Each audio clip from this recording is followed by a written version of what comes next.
यह Bible in one year का हिंदी प्रकरण है। 312वां दिन अपने रक्तदाता से मिलिए।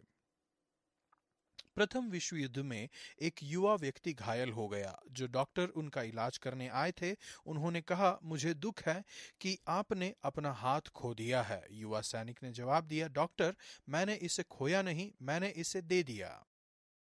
यीशु बहुतों की छुड़ौती के लिए अपना प्राण देने के लिए आए। मरकुस 10:45। अंतिम प्रभु भोज में यीशु ने प्याला लिया। उन्होंने कहा, यह वाचा का मेरा लहू है, मसीह का बहुमूल्य लहू। पहला पतरस 1:19। संपूर्ण नए नियम में इस पर जोर दिया गया है। यह पापों की क्षमा को संभव बनाता है। कुलुसियों 1:14। यह हमें सारे पापों से शुद्ध करता है। पहला यूहन्ना 1:7। इसके द्वारा हम परमेश्वर के नजदीक जाते हैं। इफिसियों 2:13। यह परमेश्वर के साथ हमें शांति और मेल मिलाप में लाता है। कुलुसियों 1:20। यह उन्हें जीवन देता है जो इसे लेते हैं। यूहन्ना 6:53। यह माध्यम है जिसके द्वारा आप शैतान पर जय पाते हैं। प्रकाशित वाक्य 12:11। आज के लेखांश में हम विभिन्न पहलुओं को देखते हैं कि इन सभी का क्या अर्थ है। नीति वचन 27:5-14 तक। मित्रता का कार्य। अच्छे मित्र होना बड़े सम्मान की बात है। सबसे बड़ा सम्मान है यीशु की मित्रता। वह आपको अपना मित्र कहते हैं और मित्रता के लिए उन्होंने अपना लहू बहाया है। यीशु ने कहा, इससे बड़ा प्रेम किसी का नहीं कि कोई अपने मित्र के लिए अपना प्राण दे। यूहन्ना 15:13। नीति वचन का यह भाग मित्रता के महत्व के विषय में है। प्रेम करने वाला पड़ोसी दूर रहने वाले भाई से कहीं उत्तम है। एक मित्र की सलाह महान आशीष है।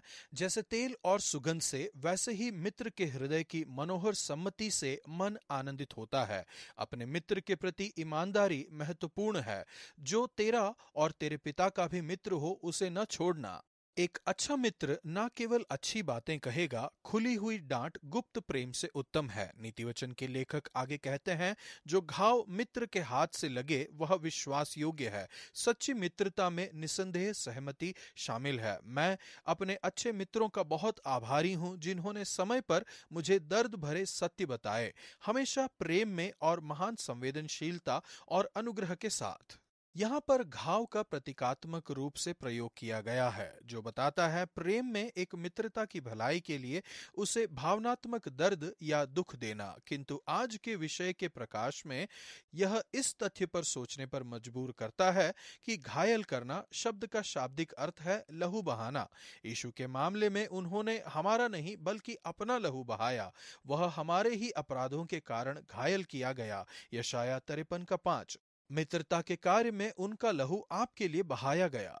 परमेश्वर, आपका बहुत धन्यवाद मित्रों के लिए, सबसे अधिक आपकी महान मित्रता के लिए। आपका धन्यवाद कि आप मेरे लिए अपना जीवन देने और अपना लहू बहाने के लिए तैयार थे।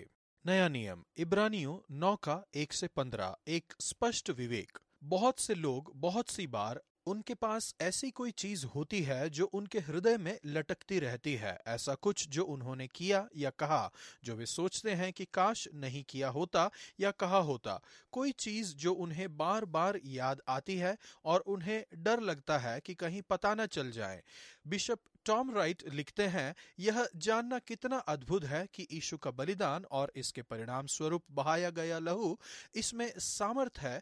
जैसे ही हम विश्वास में इसे स्वीकार करते हैं और भरोसा करते हैं कि यह विवेक से हर दाग को हटा देगी ताकि हम परमेश्वर के पास आ सकें, हमारे संबंध पर बिना किसी परछाई के। इब्रानियों की पुस्तक के लेखक बताते हैं कि कैसे पुराने नियम में केवल महायाजक पवित्र स्थान में प्रवेश कर सकते थे, पर दूसरे में केवल महायाजक पूरे वर्ष में एक ही बार जाता है और बिना लहू लिए नहीं जाता। एक बलिदान का लहू उस पशु के जीवन को दर्शाता था जिसे बलिदान किया गया था। जीवन लहू में है। लेवियवस्था 17:11। प्रायश्चित करने वाले व्यक्ति के बदले उनका जीवन दिया गया। याजकों को सबसे पहले पवित्र स्थान में जाने की अनुमति नहीं थी। उनका काम बाहरी तंबू में होता था। केवल वार्षिक दिवस पर परमेश्वर के सिंहासन के कमरे में प्रवेश सभी के लिए खुला था, यहाँ तक कि महायाजक के लिए भी। जब महायाजक को प्रवेश करने की अनुमति मिली तब उनका प्रवेश बलिदान स्वरूपी लहू के द्वारा सुरक्षित कर दिया जाता था, किंतु यह बलिदान स्वरूपी लहू पूरी तरह से प्रभावी नहीं था। ताजे लहू को बहाने की आवश्यकता थी और हर साल अति पवित्र स्थान में नई तरह से प्रवेश किया जाता था। इसके अतिरिक्त यद्यपि उन्होंने बाहरी रूप से शुद्ध किया था, वे आराधक के विवेक को शुद्ध करने में सक्षम नहीं थे। वास्तविकता में यह केवल एक उदाहरण था, एक दिखाने वाला दृष्टांत, एक स्थायी प्रबंध, जब तक कि इसे पूरा न कर दिया जाए। यह अपने से परे को बताता था। यह मसीह यीशु के लहू के द्वारा पूर्ण किया गया। जब यीशु आए तो उन्होंने बकरों और बछड़ों के लहू के द्वारा नहीं, पर अपने ही लहू के द्वारा एक ही बार पवित्र स्थान में प्रवेश किया और अनंत छुटकारा प्राप्त किया। ऐसा करने के द्वारा उन्होंने परमेश्वर और उनके लोगों को इस नए तरीके से मेल में ला दिया। इसका क्या अर्थ है? नंबर 1, आप अंदर से और बाहर से शुद्ध हैं। यीशु आपके विवेक को शुद्ध बनाना संभव करते हैं। तुम्हारे विवेक को मरे हुए कामों से क्यों शुद्ध ना करेगा? नंबर 2, आप मुक्त कर दिए गए हैं।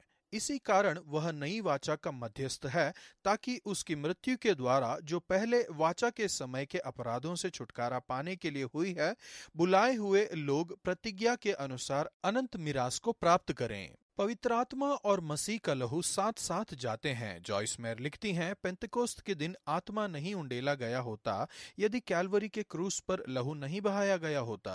प्रभु यीशु, आपका धन्यवाद क्योंकि आप मेरे लिए संभव करते हैं कि मेरा विवेक शुद्ध हो और मैं परमेश्वर के लिए जीऊं। आपका धन्यवाद कि आपने हमारे लिए छुड़ौती का दाम चुकाया, मेरे लिए अपना लहू बहाने के द्वारा मुझे मुक्त कर दिया। पुराना नियम यहेजकेल 16 का 1 से 63 तक। लौटाई गई संपत्ति।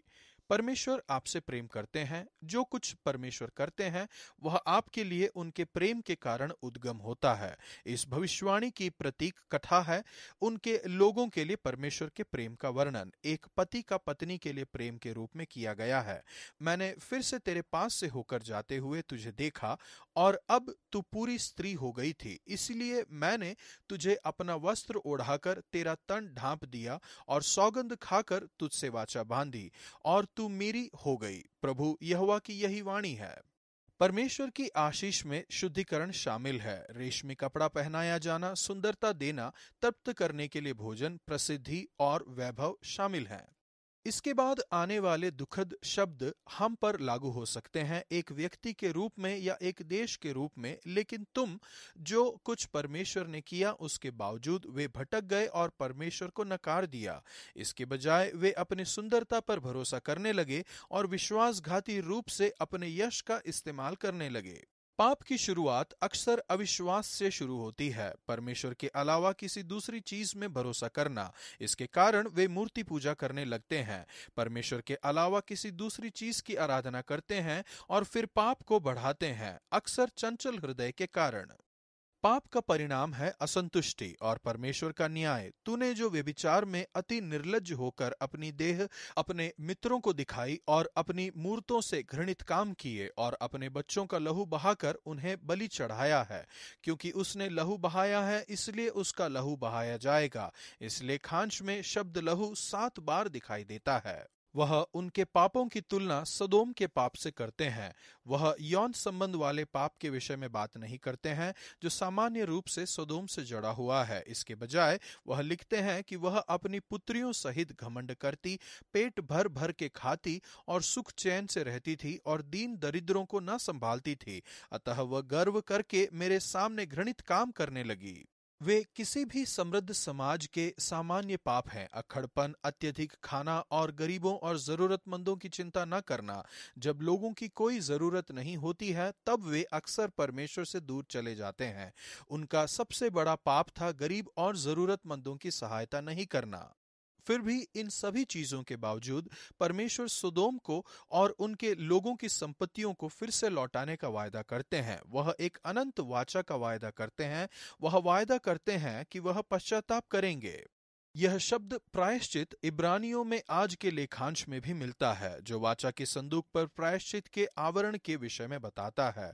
परमेश्वर की दया का एक प्रतीक। इब्रानियों 9:5 हमारे पापों को धो देने के लिए कुछ किए जाने की आवश्यकता को प्रायश्चित बताता है। यह 2 महान वास्तविकताओं को बताता है। पहला, पाप के विरुद्ध परमेश्वर की प्रतिक्रिया की वास्तविकता और गंभीरता। दूसरा, उनके प्रेम की वास्तविकता और महानता, जिसने यीशु के लहू के द्वारा बलिदान दिया।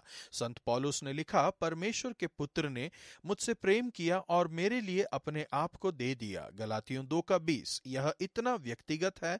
उनका लहू आपके लिए दिया गया। उन्होंने आपके पापों को उठा लिया। वह आपके लिए मर गए। उनका लहू आपके और मेरे पाप के प्रायश्चित के लिए दिया गया। वह आपको, परमेश्वर आपका धन्यवाद कि आपके महान प्रेम में आपने अपना लहू बहाया। आपका धन्यवाद क्योंकि आज मैं जान सकता हूं कि मुझसे प्रेम किया गया है, मुझे क्षमा किया गया है और मैं एक स्पष्ट विवेक के साथ जीता हूं। इब्रानियों 9:7। अज्ञानता में लोगों ने पाप किए। मैं जानती हूँ कि मेरे पाप बहुत सारे हैं, वह भी जिनके विषय में मैं जानती हूँ। आज का वचन, तो मसीह का लहू जिसने अपने आप को सनातन आत्मा के द्वारा परमेश्वर के सामने निर्दोष चढ़ाया, तुम्हारे विवेक को मरे हुए कामों से क्यों ना शुद्ध करेगा, ताकि तुम जीवित परमेश्वर की सेवा करो। इब्रानियों 9:14।